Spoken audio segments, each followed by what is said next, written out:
तर सर्वांना माझा नमस्कार. मी मारुती बितवार आपल्या या यूट्यूब चॅनलमध्ये तुमचं सहर्ष स्वागत न करताच मी थेट मुद्द्यावर येतो. आजचा मुद्दा आहे सावित्रीबाई फुले पुणे युनिव्हर्सिटीच्या SYBAची दुसरी कविता म्हणजेच ऑन द ग्रॉसहॉपर अँड क्रिकेट, ज्यांचे लेखक आहेत जॉन किट्स. तर मित्रांनो, आज आपण ही कविता पाहणार आहोत, जी की सर्वात सोपी आणि साधी आहे. फक्त तुम्ही समजून घ्या. तुम्ही परीक्षेच्या एक दिवस आधी जरी तुम्ही हे व्हिडिओ पाहत असाल तर तुम्ही पैकीच्या पैकी मार्क मिळवू शकता. तर मित्रांनो, आज आहे 14 फेब्रुवारी 2023 आणि 16 फेब्रुवारीला आपला पेपर आहे. तर 14 फेब्रुवारीला काही जण म्हणतात की व्हॅलेंटाईन डे आहे, व्हॅलेंटाईन डे आहे. तर भाऊ, तुला सांगतो एक ध्यान ठेव, 14 फेब्रुवारी म्हणजे व्हॅलेंटाईन डे असला तरी तुम्हाला व्हॅलेंटाईनचा अर्थ माहीत पाहिजे. व्हॅलेंटाईन हा एक संत होता आणि तो जो संत होता तो एक संतासारखाच राहत गेला, हो का. त्यामुळं संत हे शांत असतात. आपण पण शांत राहायचं, उड्या मारायचं नाही, हिला बघ तिला बघ, इकडं जा तिकडं जा. त्यामुळं व्हॅलेंटाईन डे म्हणजे आपण ध्यान ठेवायचं. तुम्ही जर भारताचा असाल तर ध्यान ठेवायचं की 14 फेब्रुवारीला फक्त आपण ब्लॅक डे साजरा करायचा. आपला जो पुलवामा अटॅक झाला होता, पुलवामा हल्ला झाला होता, त्या हल्ल्याच्या निषेधार्थ आपण ब्लॅक डे पाळायचा आणि त्या वीर जवानांना भावपूर्ण श्रद्धांजली द्यायचा. असे माकड चाळे करायचं नाही. व्हॅलेंटाईन डे हे ते आपल्यासाठी नाही, ते इंग्लंडचं आहे. तर या मुद्द्यावर येऊ आपण आता. On the grasshopper and cricket हा कवितेचा टायटलच आहे. पहा, तर तुम्हाला मित्रांनो माहीत आहे ग्रास म्हणजे काय हो. ग्रास म्हणजे गवत आणि हॉपर म्हणजे काय हो. आता हॉपर म्हणजे हेज टू हेज. आता हेज टू हेज उड्या मारत जाणारा एक कीटक म्हणू शकतो आपण. आता हेज टू हेज म्हणजे काय हो, तर तुम्हाला समजून सांगतो. पहा, एक बाग आहे, ही बाग आहे. त्या बागेमध्ये काही कुंपण असतात. पहा, म्हणजे बाजूला असं गोल कुंपण असते. त्या कुंपणावर काही पक्षी असतात, पहा काही कीटक असतात. इथून तिथं उड्या मारत असं फिरत असतात.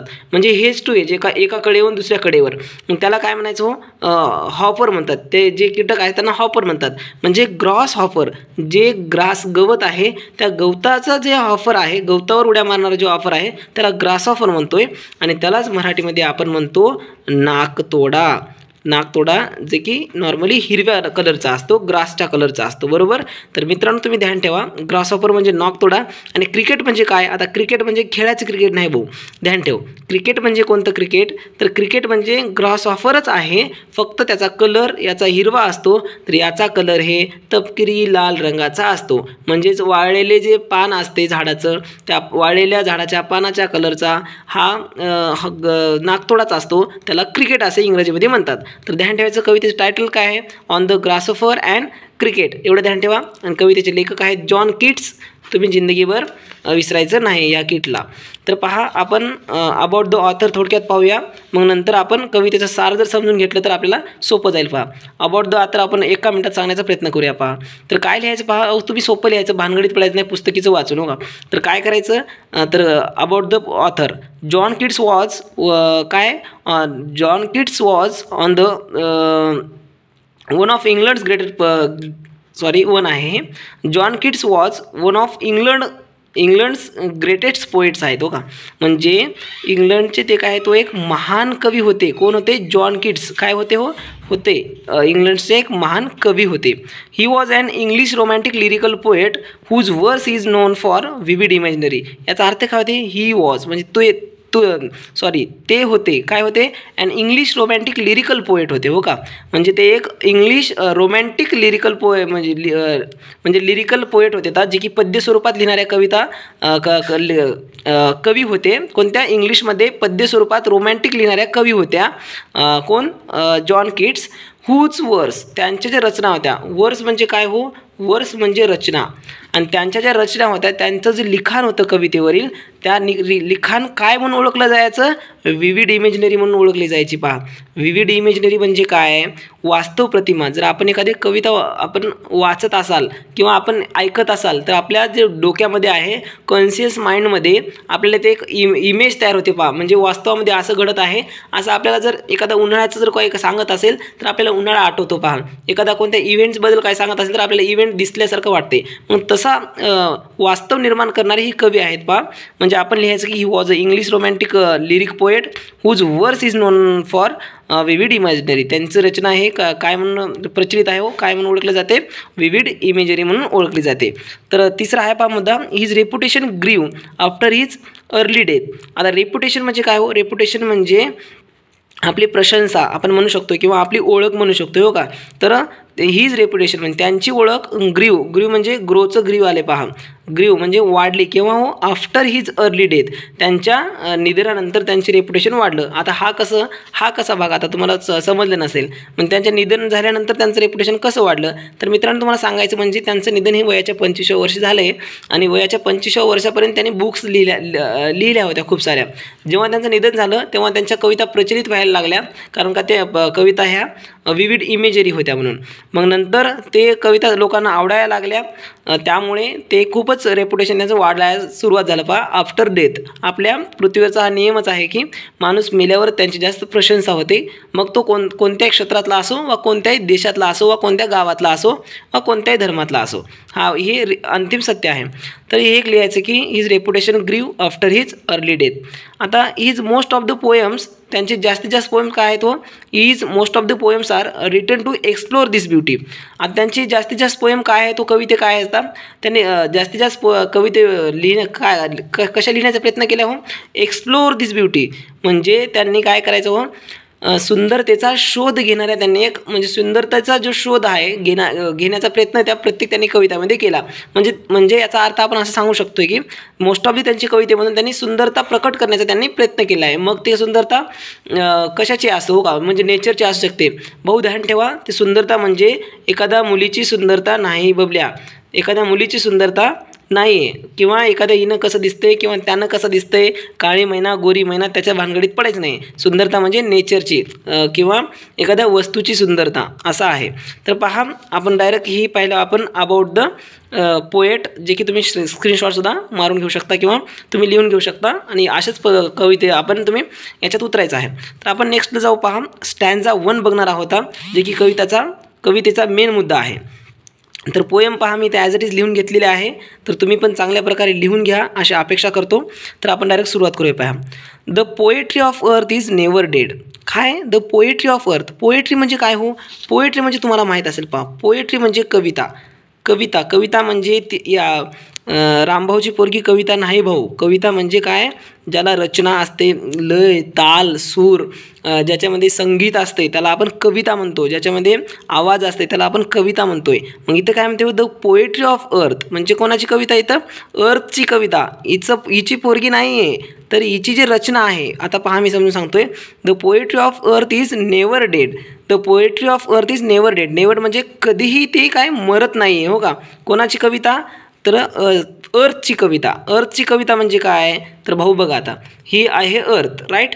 अर्थवर काय असणार आहे, झाडे झुडपं पक्षी प्राणी सर्व प्रकारचे एक रचना राहणार आहे.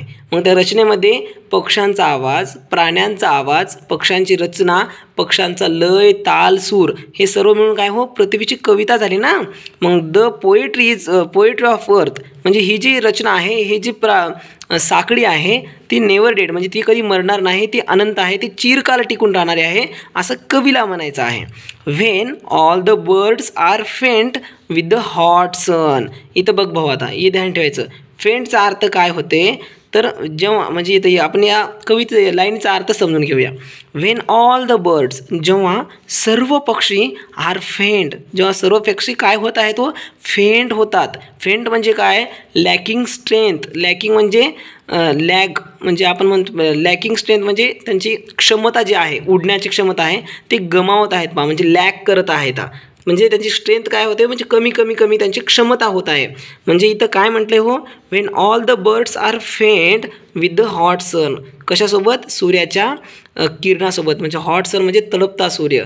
आता इथं काय व्हायला पहा, तुम्हाला काय करायचं माहिती आहे का, तुम्हाला ही कविता समजून जर घ्यायचं असेल ना तर तुम्ही एक विविड इमेजरी क्रिएट करा. पहा तुमच्या डोक्यामध्ये नेमकं होतंय काय.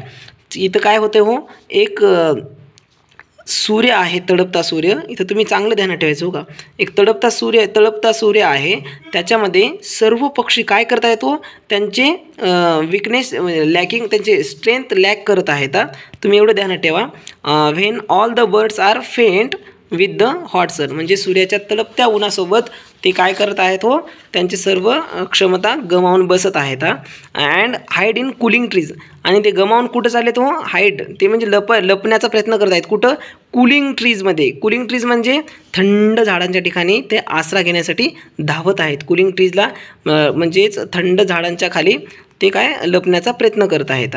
आता पहा, इथं तुम्हाला इमेज क्रिएट झाली असेल.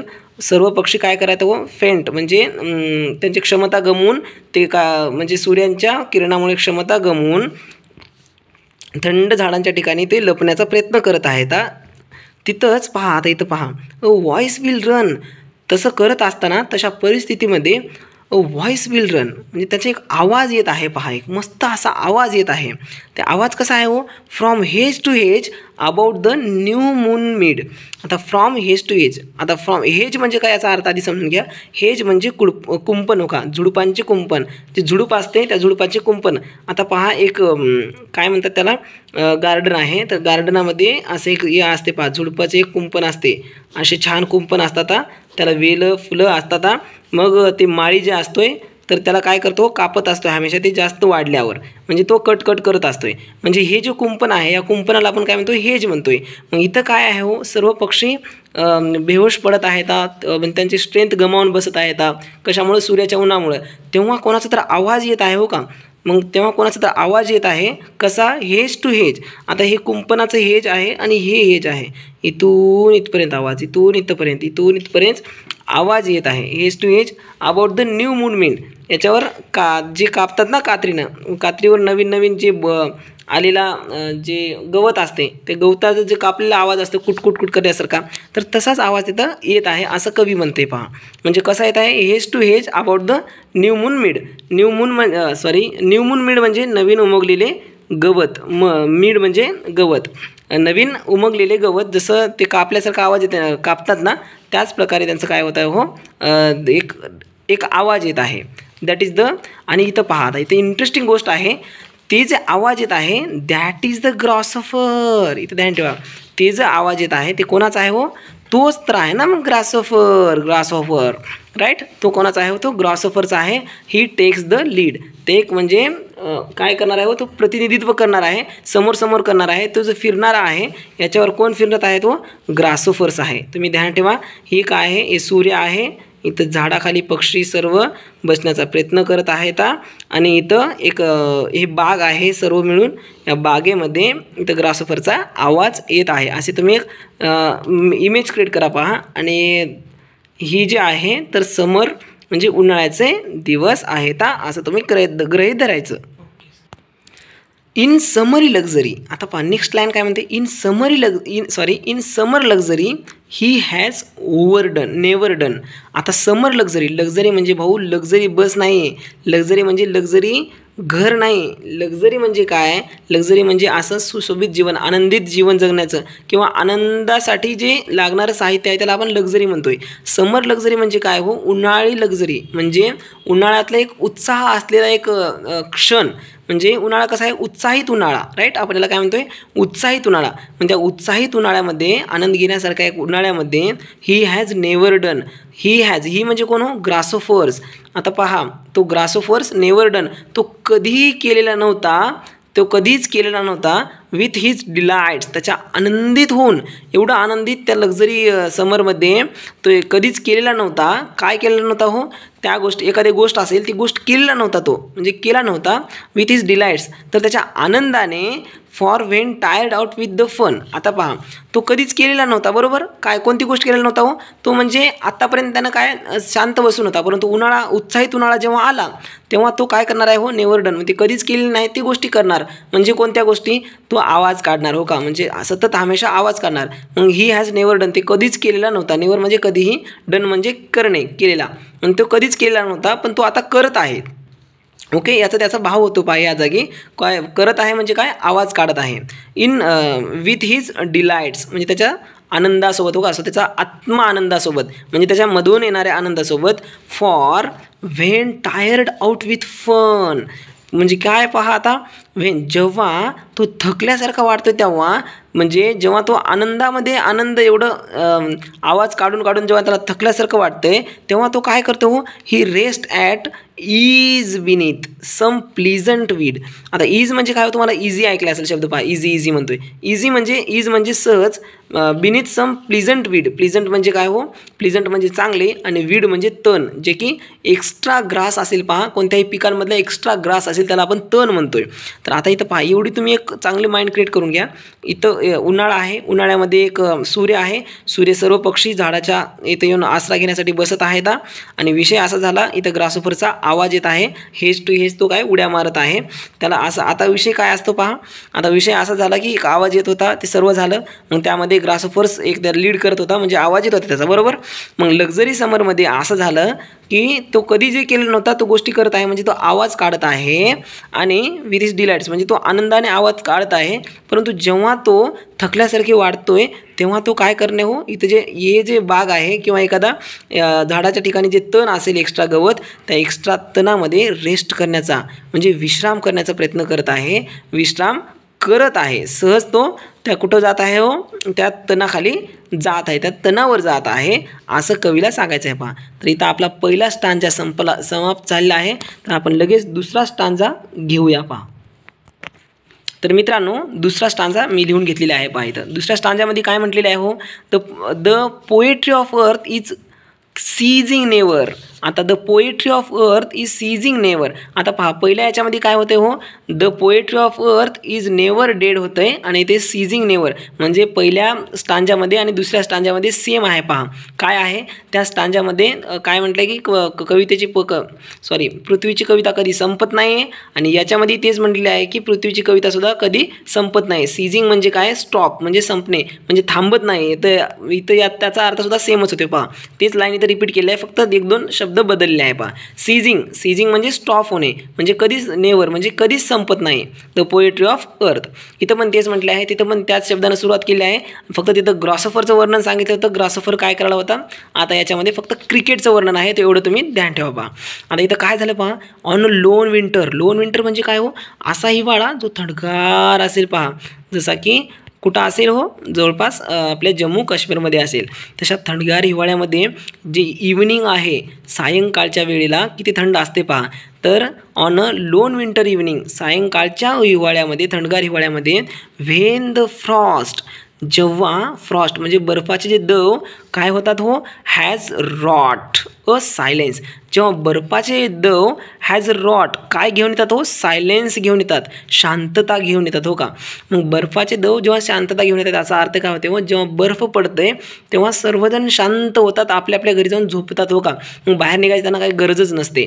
मग याच्यामध्ये काय म्हणते, on a loan winter evening म्हणजे थंडगार हिवाळ्याच्या सायंकाळी जेव्हा बर्फाचे दव काय हो, हॅज रॉट अ सायलेन्स तेव्हा काय घेऊन येतात हो, सायलेन्स एक शांतता घेऊन येतात. From the stove there shrills. आता पहा, फ्रॉम द स्टो म्हणजे काय हो, स्टोनमध्येच स्टोनचाच रूप आहे पहा. स्टो म्हणजे आपण याला दगड म्हणू शकतो बरोबर. मग काय, फ्रॉम द दगड म्हणजे फ्रॉम द स्टो म्हणजे दगडांमधून देअर श्रील्स काय होते, दगडामधून एक कुंपण येत आहे पहा, कंपन येत आहे, म्हणजे कर्कश असा मोठमोठा आवाज येत आहे, क्र क्र असा आवाज येऊ शकतो ना. त्या प्रकारचे आवाज येत आहेत कुठं, फ्रॉम द स्टो म्हणजे हे आहे ना विंटरमध्ये बाहेरचे जे दगड आहेत जिथं बर्फ जमत आहे त्याच्यामधून एक कर्कश असा मोठा असा आवाज येत आहे पहा. मग झाला असा विषय, द क्रिकेट्स हॅज सॉन्ग. आवाज कोणाचा आहे हो, द क्रिकेट्स हॅज सॉन्ग. ते आवाज कोणाचा आहे तर त्या क्रिकेटचा आवाज आहे असं आपल्याला सांगायचं आहे. आणि इन वॉर्मथ इन्क्रीजिंग एव्हर आणि ते काय करत आहे हो, इन्क्रीज करत आहे. काय, वॉर्मथ इन्क्रीज करत आहेत म्हणजे आपल्याला असं वाटतं की सर्वजण झोपी गेले घरामध्ये जाऊन, परंतु हा जो क्रिकेट आहे तो वॉर्म म्हणजे गरमी घेऊन येत आहे हो का. म्हणजे जसं की खूपच ते जोशमध्ये आहे आणि तो गरम झाल्यासारखं असं वाटतं पहा. म्हणजे तो गरमी हमेशा तो काय करणार आहे हो, गरमी घेऊन आल्यासारखं वाटते लोकांना की अरे हे किती खुश असेल पहा, एवढं हे असं सुद्धा आपल्या धुंदीमध्ये आहे आणि तो किती गरम होत असेल, म्हणजे तो गरमी घेऊन येत आहे, तो गरमी वाढवत आहे असं याचा इथं अर्थ होत आहे. इथं तुम्हाला समजलं असेल. आणि इथं मेन म्हणजे पहा, इथं एक आणि इथं काय म्हटलेलं आहे म्हणजे तुम्हाला एक इथं माइंड मॅप क्लिअर करतो पहा. इथं काय आहे हो, तिथं काय होता, तिथं समर होता आणि इथं विंटर आहे. विंटरमध्ये काय असते हो, विंटरमध्ये एक म्हणजे एक पहाड म्हणजे सायंकाळ आहे केव्हाची, विंटरची, हिवाळ्यातली थंडगार सायंकाळ आहे, जेव्हा दगड वगैरे आहेत याच्यावर बर्फ जमायला सुरुवात होते. ते बर्फ काय घेऊन येतात हो, शांतता घेऊन येतात. मग शांतता घेऊन आल्यावर काय होतंय, रॉट सायलेन्स घेऊन आल्यावर फ्रॉम द स्टोन, त्या दगडांमधून स्टील्स असे आवाज यायला लागतात. मग ते जे म्हणजे मोठमोठे आवाज येत असतात आणि ते आवाज कोण ऐकते हो, ते आवाज and seems to one, seems म्हणजे ऐकणे, and seems to one in drowsiness half lost. आता ऐकत आहेत कोण, one in drowsiness half lost. Drowsiness half lost म्हणजे अर्ध्या झोपीत असलेले. आता पहा, काही जण दुपारी म्हणजे त्या टाईमला झोपण्याचा प्रयत्न करतात पहा, पण ते पूर्णपणे झोपत नाहीत. म्हणजे त्यांची झोप कशी असते हो, अर्धी झोप असते.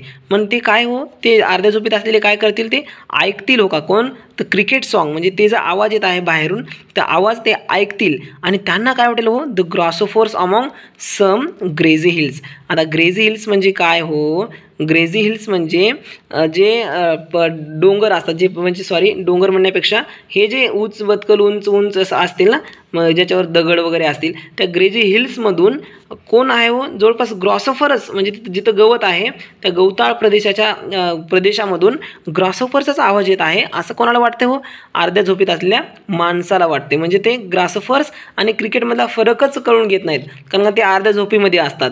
मग याचा फक्त अर्थ काय होते पहा, तुम्हाला थोडक्यात माइंड मॅपिंग सांगतो. पहिल्या याच्यामध्ये सूर्य होता, ज्याच्या उन्हामुळे सर्व पक्षी काय करते, तो झाडाखाली धाव घेत होते. मग झाडाखाली धाव घेत होता, झाडाखाली तण होतं पहा, वीड्स वगैरे सर्व होतं, आणि या वीड्सच्या तणाची एक कुंपण आहे पहा झाडाच्या भोवताल. या कुंपणावर कोण हो, हेज टू हेज एक पक्षी उड्या मारत होता, इकडून तिकडे तिकडून इकडे तिकडून इकडे. आणि हा पक्षी म्हणजे कोण होता हो, तो पक्षी म्हणजे ग्रॉसोफर होता, जे की उन्हाळ्यामध्ये सुद्धा आपले आपले कामं करत होता, जे की कधीच केला नव्हता, तो आता इथं करत होता पहा. हे एक सिच्युएशन क्रिएट झाली. आणि दुसऱ्या स्टांजामध्ये दुसरी सिच्युएशन क्रिएट केली आहे पहा, ही आहे चांगल्या हिवाळ्याची. हिवाळ्यामध्ये असे दगड असतील पहा, असे हिल्स असतील, त्या हिल्समध्ये छोटे छोटे गवत पण असतील, श्रब्स असतील पहा. आणि त्याच्यामध्ये काय आहे हो, इथं स्नो पडत आहे. स्नो काय घेऊन येत आहे, स्नो सायलेन्स घेऊन येत आहे. सर्वजण घरात जण अर्ध झोपत आहेत. हे जे घर आहे या घरामध्ये सर्वजण इथं पलंगावर झोपत आहेत. ते पण कसे आहेत हो, अर्ध झोपेमध्ये आहेत. मग अर्ध झोपेमध्ये आहेत तर विषय असा आहे की जेव्हा इथं आवाज येतोय, खूपच आवाज येत आहे आणि ते कर्कश असा मोठा आवाज येत आहे, परंतु यांना वाटत आहे की लांब अशा एखाद्या श्रब्समधून, एखाद्या गवताळ प्रदेशामधून कोणाचा, नेमकं तर त्या क्रिकेटचाच आवाज, क्रिकेटचा आवाज येत नसून तर ग्रासोफरचाच आवाज येत आहे असं यांना भास होते पहा. तर एवढंच कवितेमध्ये सांगितलेले आहे. नेमकं तुम्हाला ही स्टांजा आणि ते स्टांजा कळला असेल तर तुम्हाला मी एवढं सांगू इच्छितो की आता आपण सेंट्रल थीम बघूया, जे की तुम्ही मुखपाठ लिहू शकता पहा. नॉर्मली मी इथे लिहून घेतलेलं आहे आणि तुम्हाला पण बहुतेक समजून सांगायची काही गरज नाही आहे, कारण का तुम्हीच मुखपाठ लिहू शकतोय जर तुम्हाला कविता कळाली असेल तर. अशा प्रकारे आता पहा, सेंट्रल थीम काय लिहायचे, मी 5 मुद्दे काढलो आहे. हे जर तुम्ही लिहिलं असतं तर तुम्हाला खूप फायदा होईल पहा, जर तुम्ही लिहिलं तर. आता पहा, on the grasshopper and cricket was published in kids books poems. आणि इथं काय म्हटलं हो, या तुम्ही काय करायचं पहा, पहिल्या मुद्द्यामध्ये जसं तसं on the grasshopper and cricket म्हणजे ही कवितेचं टायटलच आहे, जे की प्रश्नामध्ये असते, ते जसं तसं लिहायचं. Was published in kids books poems, ते कशामध्ये पब्लिश्ड झालेले आहे, इन किड्सच्या बुक्स पोएम्समध्ये ते काय झालं हो, पब्लिश झाले आहे, असे म्हणजे ते प्रकाशित केले आहे असं आपण पहिल्या याच्यामध्ये लिहू शकतो. म्हणजे एक वाक्य झालं, 1 मार्क भेटला भाऊ तुला. आता दुसरं वाक्य आहे 1 मार्कला. The poet says that nature of earth is always alive. म्हणजे पोएट काय सांगते हो, द पोएट काय सांगते हो, the poetry of earth is ceasing never, म्हणजे कवी म्हणजे किंवा the poetry of earth is never die, म्हणजे पहिल्या याच्यामध्ये होते पहा. म्हणजे पृथ्वीची सुंदरता आहे, पृथ्वीची जी कविता आहे, पृथ्वीचं जे आकर्षण आहे ते हमेशा कधीच मरत नाही. म्हणजे याचा अर्थ काय होते, पोएट काय सांगत येते, nature of earth is always alive. Nature म्हणजे निसर्ग आहे, कोणाचे पृथ्वीवर जे निसर्ग आहे ते ऑलवेज अलाइव्ह आहे, ते कधीच मरणार नाही, ते अखंड जीवित असणार आहे असं आपण सांगू शकतोय. इज ऑलवेज अलाइव्ह म्हणजेच याचा अर्थ कंसात तुम्ही लिहा किंवा न लिहा, म्हणजेच काय, whether it is hot summer or cold summer, त्यांना काहीच देणे घेणे नाही. क्रिकेट ते कोल्ड समरमध्ये आपलं काम करतोय आणि ग्रॉसोफर हॉट समरमध्ये आपलं काम करतो. म्हणजे एकमेकांची साखळी, एकमेकांना ते कर्तव्य निभावत असतात. त्याचा काहीच फरक पडत नाही. नेचर ऑलवेज अलाइव्ह असेल असं ते म्हणतील पहा. तर तिसरा आहे पहा, in this poem the grasshopper is a symbol of hot summer and cricket is a symbol of cold winter. याच्यामध्ये आपल्याला सांगायची गरज नाही हो का. काय ग्रासोफर इज काय, ग्रासोफर काय आहे हो, याच्यामध्ये ग्रासोफर आहे सिम्बल ऑफ हॉट समर आणि क्रिकेट काय आहे हो, सिम्बल ऑफ कोल्ड विंटर, जे की तुम्हाला आत्ताच माहीत होऊन गेलं असेल, क्लिअर झालं असेल पहा. तर हिवाळ्याचं प्रतीक कोण आहे हो, क्रिकेट आहे आणि उन्हाळ्याचं प्रतीक कोण आहे, ग्रासहॉपर आहे. आता चौथा पहा, हे महत्त्वाचा मुद्दा आहे जे की तुम्हाला सर्वात सोपं लिहिता येते पहा. The poem has been divided into 2 parts. The part 1 so the first part deals with the description of grasshopper and its activity during summer. आता पहा, एवढं ध्यान ठेवायचं की एक तर पोएम 2 पार्टमध्ये 2 स्टांजामध्ये विभागली आहे, तेवढं लिहायचं. The poem has been divided into 2 parts. त्याच्यामध्ये काय हो, the first part deals with the description. आता फर्स्ट पार्टमध्ये काय सांगितलं आहे ते लिहायचं. The first parts deals with the description of grasshopper and its activity. म्हणजे ग्रासहॉपर काय म्हणजे कोणाबद्दल बोलले हो, डिस्क्रिप्शन ऑफ म्हणजे कोणाचा, ग्रासहॉपरचा डिस्क्रिप्शन सांगले आहे आणि त्याच्या ॲक्टिव्हिटीबद्दल, नेमकं ते काय करत आहे त्याच्या ॲक्टिव्हिटीबद्दल ड्युरिंग समर म्हणजेच उन्हाळ्यामधील त्याच्या ॲक्टिव्हिटीबद्दल सांगितले आहे पहिल्या स्टांजामध्ये. आणि दुसऱ्या स्टांजामध्ये काय सांगले हो, पार्ट 2 इज अबाउट क्रिकेटबद्दल सांगितलं आहे अँड इट्स ॲक्टिव्हिटी म्हणजे त्याच्या ॲक्टिव्हिटीबद्दल सांगितलं आहे. Cricket and its activity during the winter म्हणजे उन्हाळ्यामध्ये जे त्याने जे ॲक्टिव्हिटी केली त्याच्याबद्दल सांगितलं आहे. एवढंच आहे पहा. बाकीचं तुम्ही एक्सरसाइज तुम्ही सोडून पहा, खूप सोपी आहे. हे जर समजलं असेल तर तुम्हाला एक्सरसाइज मुखपाठ येईल किंवा नेक्स्ट व्हिडिओमध्ये आपण एक्सरसाइज तर घेऊच बाकीचं. तोपर्यंत भेटूया नेक्स्ट व्हिडिओमध्ये. तोपर्यंत धन्यवादम. यूट्यूबला सबस्क्राईब करा, कारण का तुमचं म्हणजे नेक्स्ट व्हिडिओ आला तर तुम्हाला याचा नोटिफिकेशन येईल पहा. सबस्क्राईब करून बेल आयकॉनला क्लिक करा. भेटूया तोपर्यंत पुढच्या व्हिडिओमध्ये. जय हिंद, जय भारत.